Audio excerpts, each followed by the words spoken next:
What's going on, everyone? Welcome back to another video. I'm Michigan Sports Talk here. In this one, we're going to be going over some of Michigan football's Fiesta Bowl practices ahead of tomorrow's game, plus some injury updates on players, also an update on some players' future here at Michigan, as one player will be returning next year. Also going to be talking about TCU player taking shots at Michigan, what Jim Harbaugh and other players are saying ahead of the matchup. It's all going to be in this video, so if you guys are new around here, make sure you guys go ahead, leave a like, comment down below, subscribe for more, and other than that, let's go ahead and get right into it.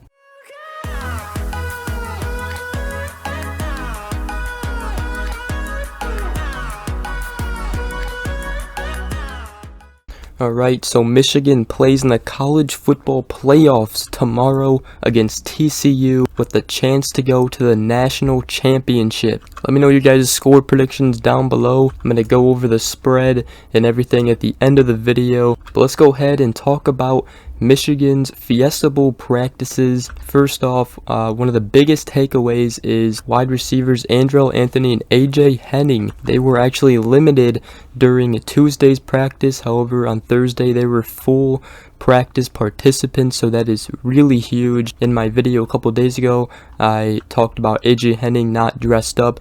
He was dressed up though in Thursday's practice. Same with Andrell Anthony, so that is huge. Andrell Anthony also expects to play Saturday and said that his injury is minor, so that's huge. Also, we talked about it, Mike Morris will be able to go Saturday as well. There's actually some throws JJ McCarthy made. I'll try to get them up on screen. One of them was to Andrell Anthony, a deep ball. And according to a lot of people, JJ McCarthy has been more in sync than ever this season with his wide receivers. His deep balls and short balls were very good during all these practices that they got to see. So that's huge news.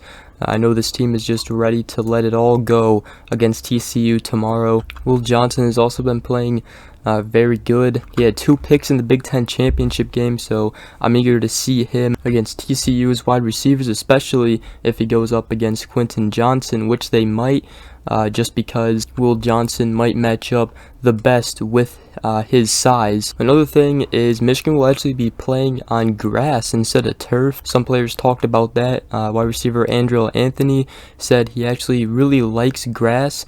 He said it feels good to cut, you can break down better. Meanwhile, for kickers, Jake Moody said grass can be slippier. However, as long as it's not raining, it should not be a problem. However, the roof in the State Farm Stadium will be closed anyway, so that shouldn't be a problem. So that's what I got for the practices. Let's go ahead and talk about some players who announced their decision already. Chris Jenkins set to return to Michigan for the 2023 season. He actually said it to the media. He said, "I already made a decision. I definitely want to stay. He said he wants to continue to grow, continue to develop, and continue to get bigger and stronger." He also said that he just loves this place, and he said Michigan is perfect for me to keep working and get better. So he should be a nice addition to the 2023 team next year, an experienced player on the defensive line. Jamon Green is still deciding whether or not to come back next year. He's been a very good defensive back for Michigan. Same with his twin brother Jermaine Green. He's also actually set to return for Michigan next year. He'll be having knee surgery though. He's been a good special teams player. Hasn't really been as good as Jamon Green for the team, but he has definitely contributed on special teams. Alright, so let's go ahead and get into what a TCU player said about Michigan taking shots at them. It was TCU cornerback Travius Hodges Tomlinson setting some bulletin material for Michigan, saying we are too fast for them. He said we are way faster than any team that they've seen. He said what comes with speed is power. I feel like it will be different for them. He did say they're a solid team, and said we'll see how it goes. However, TCU players have been hearing about how it's the Big Ten and size and everything. And he said at the end of the day, size does not play a role in football. We are just ready for the job at hand. He said, I hope the best for them. I just want them to understand that we are coming. He also talked about JJ McCarthy, saying that he has been able to extend plays whenever something wrong has happened. He's done that in their conference, and then he said, so kudos to him. So that comment about he's done that in their conference. He's kind of taking a shot at the Big Ten.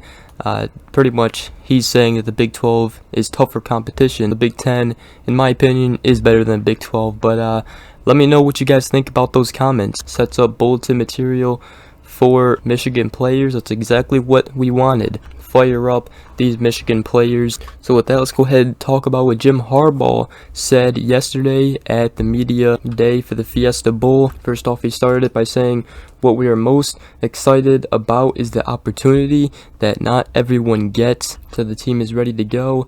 He also talked about, or was asked about, TCU's defense and what they bring. He said they have a lot of mixed variations with their 3-3-5 defense. He said their defense is very athletic, and also talked about how the defense forces a lot of turnovers. Before we do continue what he said, I just want to say, he was very happy in this press conference, making jokes, laughing with the media people. Obviously, the whole season, Harbaugh's been saying it's a happy ride. It's a very joyful, and he's looked as happy as ever during this press conference. But somebody also asked him about Ben Herbert.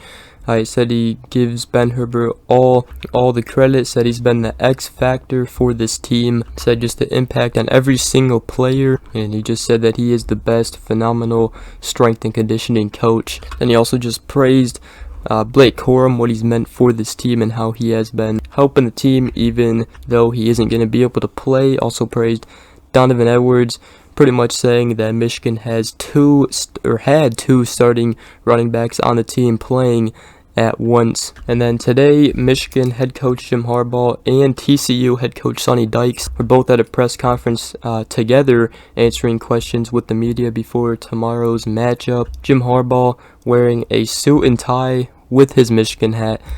Pretty funny, but a pretty good look on them. They both respected each other. They both talked about their dads, how they really shaped their football careers, learned a lot from both of their dads growing up, as they were coaches as well. They both laughed and had some jokes. Sonny Dykes actually joked with Harbaugh, invited him to have a drink at 1 a.m. tonight before the matchup, and then Harbaugh responded, "That's way past my bedtime," but both were laughing. But Harbaugh also said, it's time to let it go, let it fly. Both coaches very confident in their team.